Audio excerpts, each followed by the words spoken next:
आज जो जानकारी मैं आप सभी के साथ शेयर करने जा रही हूँ, वो बहुत हैरान करने वाली है। ये डॉक्टर रॉबर्ट के द्वारा ही स्टेसी जो उनके साथ चैनल के तौर पर कार्य करती हैं, उनके द्वारा मार्गदर्शक से दिए गए संदेशों से ली गई हैं। जैसा कि हमने देखा कि जब सोल प्लान तैयार होता है, उस समय जैसे जो इंसानी आत्माएँ हैं, जो आपके जीवन में आती हैं, आपकी किस्मत का हिस्सा हैं, उसी तरह से ये जानवर भी आपकी किस्मत का हिस्सा होते हैं और ये उतने ही बुद्धिमान तरीके से आपके साथ मिलकर आपका सोल प्लान डिसाइड करते हैं, जैसे कि इंसान।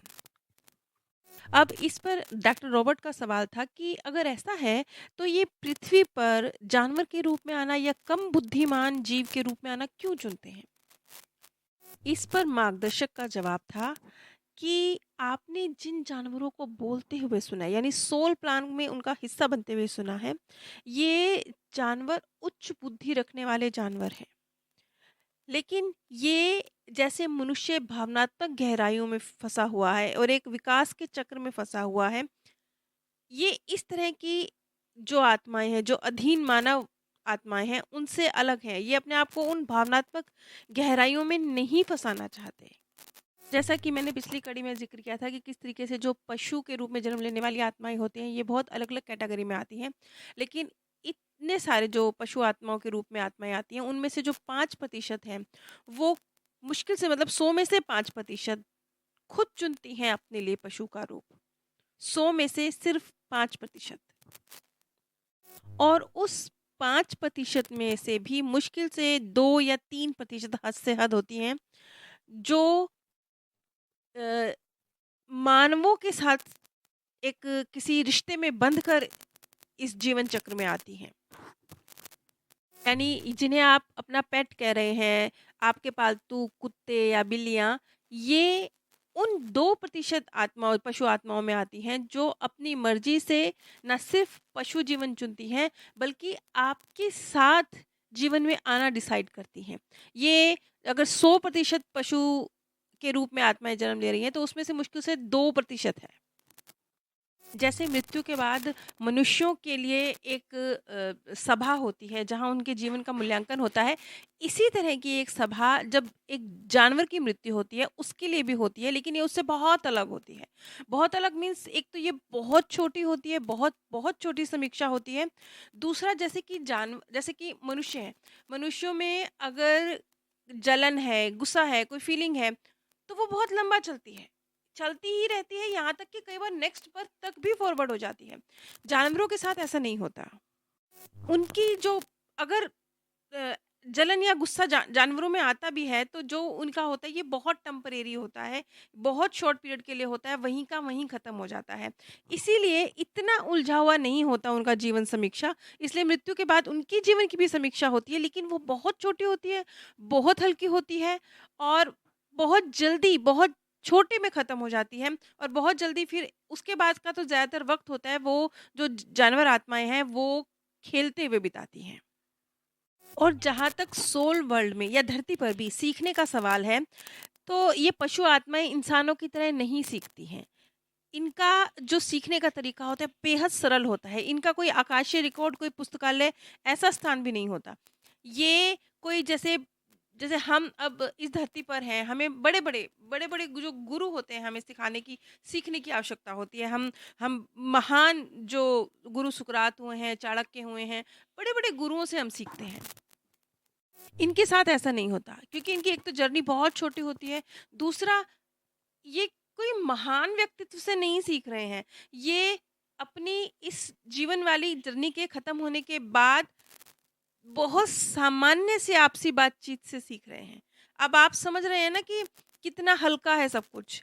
इनके कोई आकाशीय रिकॉर्ड भी नहीं है इस तरीके से जैसे हम मनुष्यों की आत्माओं के आकाशीय रिकॉर्ड होते हैं, बहुत कॉम्प्लिकेटेड होते हैं, इनके नहीं हैं, हो भी नहीं सकते क्योंकि जैसा मैंने कहा कि इनके अंदर जो भावनाएँ मनुष्यों में उलझी हुई हैं, जिनको वो एक जन्म से दूसरे जन्म में ट्रांसफ़र कर रहे हैं, जानवर वो भावनाएँ इस तरीके से ट्रांसफ़र नहीं करते हैं। गुस्सा, नफ़रत, कोई फ़ीलिंग अगर उनके अंदर है तो वो इंस्टेंट ख़त्म भी होती है। शुरू होती है, ख़त्म होती है। इंसानों की तो चलती रहती है। जो लोग डेथ बेड पर अपने प्रिय जानवरों के साथ उन्हें देखने के अपने एक्सपीरियंस बयां करते हैं, ये सबके साथ नहीं होता। ये चंद एक विरले लोगों के साथ होता है जो सचमुच बहुत गहराई से अपने उन पेट्स के साथ अटैच होते हैं। उनके साथ उन्होंने सचमुच एक भावनाओं का रिश्ता बांधा होता है, उनके साथ उन्होंने आनंद को फ़ील किया होता है। सबके साथ ऐसा नहीं होता है। मतलब जानवरों को तो बहुत लोग पालते हैं, लेकिन ऐसा नहीं है कि जब हम मृत्यु को प्राप्त होंगे, जब हम मृत्युशैया पर होंगे तो हमें हमारे जो प्रिय जानवर हैं वो लेने के लिए आएँगे। वो किसी-किसी केस में होता है जहाँ पर जो मालिक है वो अपने जीव से अत्यधिक भावनात्मक तौर पर अत्यधिक अटैच है। और जैसा कि मैंने कई बार स्पष्ट किया है कि आत्माएँ जब मनुष्य आत्माएँ जब धरती पर जन्म लेती हैं, तो अपनी आत्मा की ऊर्जा का कुछ प्रतिशत, बहुत थोड़ा प्रतिशत, कोई 5, कोई 10, कोई 15, कोई 20 सोल वर्ल्ड में छोड़ के आती है। लेकिन जानवरों की सोल्स के साथ ये चीज़ उल्टी तरीके से कार्य करती है। वो अपनी आत्मा की चेतना का मैक्सिमम भाग वहाँ छोड़कर आते हैं और बहुत थोड़ा-सा 5-10% लेकर धरती पर आते हैं। और डॉक्टर रॉबर्ट कहते हैं कि यही वजह है कि ये जो जानवर होते हैं, इनकी चेतना का स्तर थोड़ा कम होता है। ये बहुत सरल होते हैं, कम जटिल भावनाएं होती हैं इनके अंदर। यहाँ पर व्हेल और डॉल्फिन इनके विषय में बहुत खूबसूरत और अनोखी जानकारी मार्गदर्शक के द्वारा दी गई है। उन्होंने बताया कि डॉल्फिन और व्हेल ये धरती नाम के प्लेनेट से ताल्लुक ही नहीं रखती। ये किसी अन्य प्लेनेट से ताल्लुक रखती हैं जहाँ पर भी पानी ऐसे ही है जैसे पृथ्वी पर। इसीलिए जब इनके ग्रहों का विनाश हुआ तो इन्होंने पृथ्वी पर आना चूज़ किया, क्योंकि पृथ्वी पर इन्हें वैसे ही पानी उपलब्ध है जैसे इनके ग्रह पर उपलब्ध रहा। और डॉल्फिन और व्हेल जबकि हैं दोनों ही मछली का रूप, लेकिन ये अलग-अलग प्लैनेट से संबंध रखती हैं। मार्गदर्शक यहाँ पर जानकारी देते हैं कि एक अन्य ग्रह जिसका नाम था सीरियस, जहाँ से व्हेल मछली मछली ताल्लुक रखती हैं। ये एक ऐसा प्लेनेट था, यहाँ पर सिर्फ एक ही जाति थी। यानी जैसे अब मनुष्य है, मनुष्य भी है, जीव जंतु भी हैं, पशु पक्षी भी हैं, अलग अलग है ना। लेकिन वहाँ पर सिर्फ व्हेल मछली ही ये उसी का प्लेनेट था। इन उनका ग्रह धीरे धीरे करके बहुत, शायद वो सूर्य के करीब जाता जा रहा था, ऐसा कुछ था। और वो अब समाप्त होने की कगार पर था, उसका ब्लास्ट होने वाला था, वो खत्म होने वाला था। लेकिन इस प्लेनेट की जो खूबसूरत बात थी वो ये थी कि सब ने बहुत शांतिपूर्वक, क्योंकि उन्हें पता था उनका प्लेनेट खत्म होने जा रहा है, तो बहुत शांतिपूर्वक एक दूसरे से आगे निकलने की होड़ नहीं थी, स्वीकार कर लिया था इस चीज को, बहुत विनम्रता के साथ स्वीकार कर लिया था कि अब ये उनका भाग्य है कि उनका प्लेनेट खत्म हो रहा है। खैर, अब आगे वो बहुत एक हैरान करने वाली जानकारी देते हैं। वो बताते हैं कि बहुत सोच समझकर, क्योंकि वो प्लैनेट ख़त्म हो रहा था, तो व्हेल को धरती नाम के प्लैनेट पर भेजने की तैयारी की गई।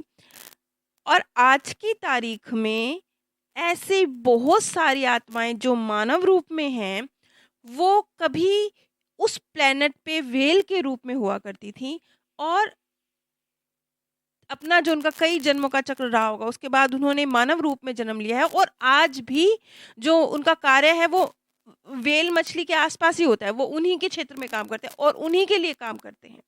उन्हीं के साथ उनके रिश्ते हैं आज भी। वो मानव रूप में हैं, लेकिन व्हेल मछलियों के साथ ही उनका संबंध है। लेकिन ऐसी आत्माएँ बहुत, बहुत, बहुत कम हैं। तो जैसे कि डॉक्टर रॉबर्ट ने जब अगला सवाल किया, तो वहाँ से जवाब आया कि नहीं, मतलब उनके उन्होंने आज तक किसी ऐसी आत्मा के, मानव आत्मा के संपर्क में नहीं आए हैं जो कभी उस प्लेनेट का, व्हेल प्लेनेट का हिस्सा थी, कभी व्हेल के रूप में थी और आज मानव के रूप में है। डॉक्टर रॉबर्ट कभी इस तरह की किसी आत्मा के संपर्क में नहीं आए हैं, कि इस तरह की आत्माओं की संख्या नहीं के बराबर होगी। इसके बाद मार्गदर्शक के द्वारा डॉल्फिन के विषय में जानकारी दी गई। उनके उनके द्वारा बताया गया कि ये सिर्फ आनंद और खुशी को महसूस करवाने वाली आत्माएं हैं। उन्होंने कहा कि जो डॉल्फिन्स हैं ये उच्च आनंद को प्राप्त कर रही हैं। मतलब ये जो डॉल्फिन्स की जो लाइफ है, ये खुशी को महसूस करने और दूसरों तक आनंद पहुंचाने इसीलिए है। ये खाने के लिए नहीं है, ये आनंद के लिए थी इस धरती पर। मतलब जिसे हम कह सकते हैं ना कि जीवन का जो सबसे ज़्यादा खूबसूरत, हर हर मानव क्या चाहता है? आनंदमयी जीवन चाहता है ना, तो डॉल्फिन उस कैटेगरी में आती हैं जो सिर्फ आनंद को महसूस करने के लिए। इनके ज़रूर कार्मिक अकाउंट बहुत कम होते होंगे, इनकी चेतना का स्तर तो अलग है ही। तो ये इस कैटेगरी में आने वाली आत्माएँ हैं जो आनंद में जीती हैं और आनंद बाँटती हैं। ये खाने के लिए नहीं बनी हैं। आगे मार्गदर्शक ने जानकारी दी कि डॉल्फिन को भी आकाशगंगा के बाहर एक ग्रह पर बचाया गया है और फिर पृथ्वी पर लाया गया है, क्योंकि पृथ्वी पर भी पानी है। लेकिन आगे उन्होंने बड़ी हैरान करने वाली बात कही। उन्होंने कहा कि जिस समय डॉल्फिन्स को धरती पर लाया गया, उस समय मनुष्य धरती पर नहीं था। इसलिए मनुष्य डॉल्फिन्स के लिए खतरा भी नहीं था। आगे उनके द्वारा जानकारी दी गई कि इस ब्रह्मांड में और भी कई ऐसे प्लैनेट हैं जो पानी से हैं, पानी जहाँ है, और वहाँ पर डॉल्फिन्स का अस्तित्व है। और ये जो जीव हैं, इनमें बुद्धि है, बहुत बुद्धि है। ये स्वभाव से बहुत प्यारे हैं, खुशी को साझा करते हैं। उनका जो जीवन है डॉल्फिन्स का, वो स्वतंत्रता और आनंद, बस इसकी अनुभूति कराता है।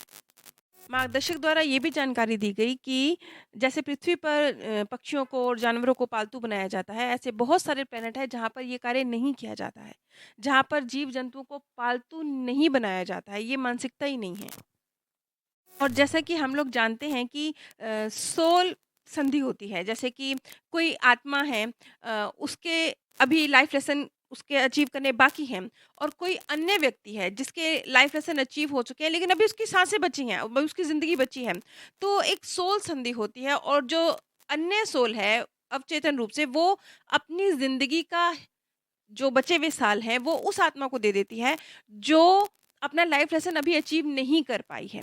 ऐसे समझ लीजिए जैसे 2 बच्चे हैं, एक बच्चे का होमवर्क कंप्लीट हो चुका है, उसे अब और होमवर्क करना नहीं है। दूसरे बच्चे का होमवर्क कंप्लीट नहीं हुआ है, लेकिन उसका पेन की शाइन खत्म हो गई है।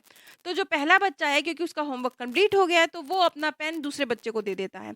कुछ इसी तरह से इंसानी आत्माओं के बीच भी डील होती है। लेकिन सेम जैसे ये इंसानी आत्माओं में डील होती है, ये पालतू जीव इतना प्यार करते हैं कि कई बार ये भी इसी डील का हिस्सा होते हैं।